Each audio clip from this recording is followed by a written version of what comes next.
Hello friends, welcome to TMXing Adventures. It's Lisa here, and this Friday we are making a beautiful French onion dip. Now it is so easy when you've got a Thermomix to whip up dips just as you like. So if you do have a favorite dip recipe, I'd love you to pop it in the chat and let me know. What's your go-to?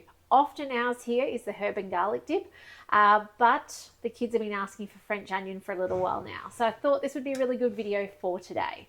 So it is a high heat recipe. So I'm going to talk through how, if you've got a different version Thermomix that doesn't have high heat, how you can do that. So come with me, learn with me today how we make this.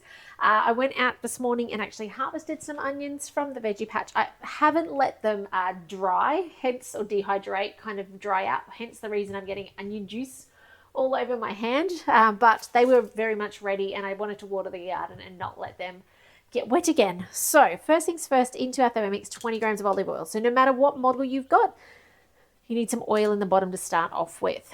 Has anyone made the French onion dip? I'd love to know. Actually, do me a favor as well. If you have someone with a Thermomix in your life, send them these videos so they know how easy it is. You do not need to buy dips when you own a Thermomix. You can whip them up so easily. So next we have brown onions cut into wedges, 300 grams. So I have these. Now I have taken a bit more of the stem than one would normally do. I've done that because what normally you would do is you normally lay out your onions to dehydrate, in essence, so that they will last. And when you do that, their stems dry up and shrink. So rather than looking like a leek stem like that, they actually, all the moisture comes out of them and they'll dehydrate, and you'll end up with a skinny neck on it. Okay, and that's normally where you'd be when you buy them at the supermarket. They've cut that off or pulled that off, but it's got quite a skinny neck. At the point of harvesting, I'll just show you. This one's actually, I'm going to get the step on. And by the way, this has high heat. It has it for a little while, so it is going to be on YouTube tonight with the entirety of this recipe.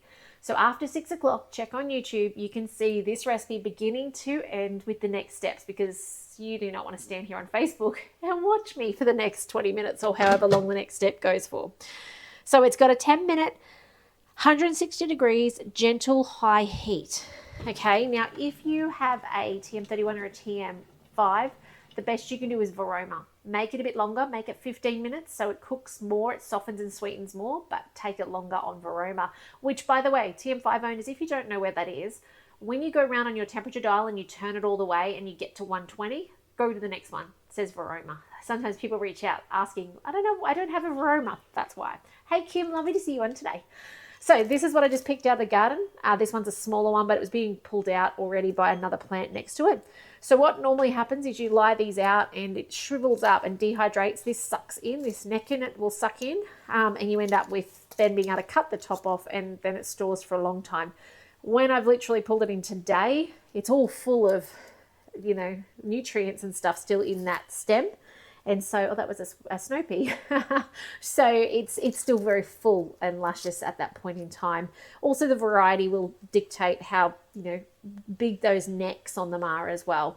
But yeah, this one was it's a little smaller than the other two I've just used, but it was getting pushed out of its space. So yeah, I will let that, actually it probably won't get dehydrated. It won't get, when I say dehydrated, I don't mean put in my dehydrator. I mean laid out in a non-sunny, preferably somewhat dark space that doesn't get too hot, that it can simply shrivel up and finish off its growth and dehydrate itself out to be then what you get in the supermarket. So a whole lot of these in the veggie patch that you'll see me bring in, and I'm just going to gradually use them so I don't need to buy them. So that's a brown onion. That's how it kind of goes. I haven't probably explained that very well. I am no expert on gardening or the onions.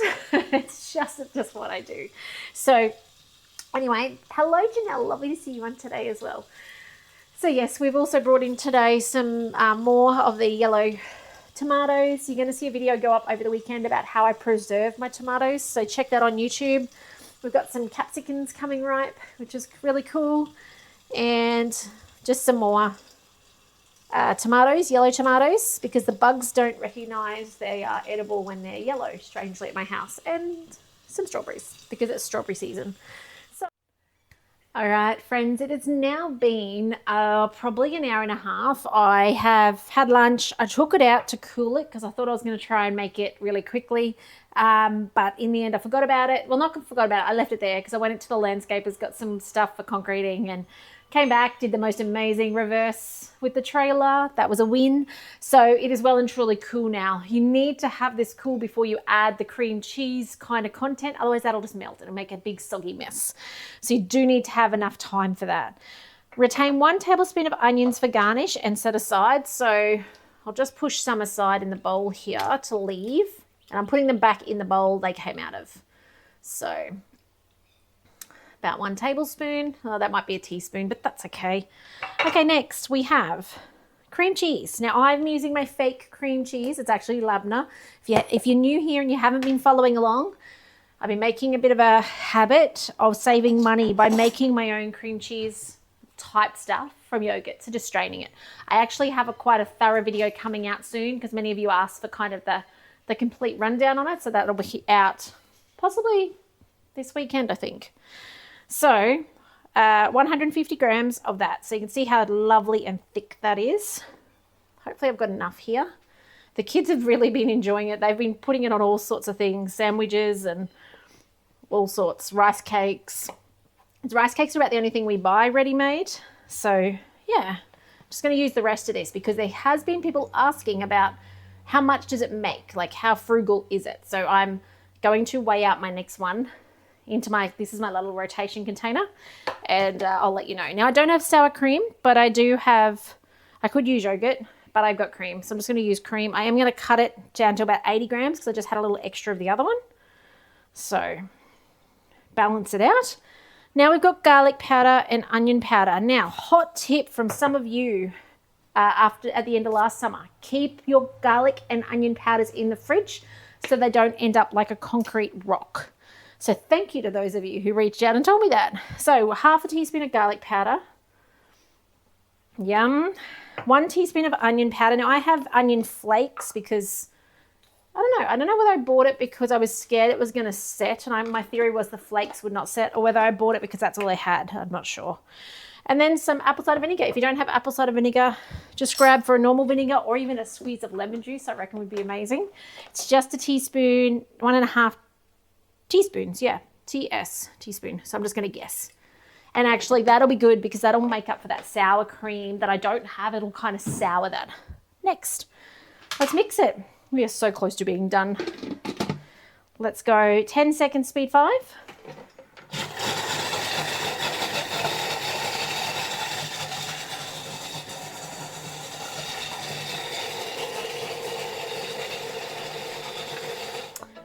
And then go next and transfer to a serving bowl, put over your sauteed onions and serve immediately. So, look at that.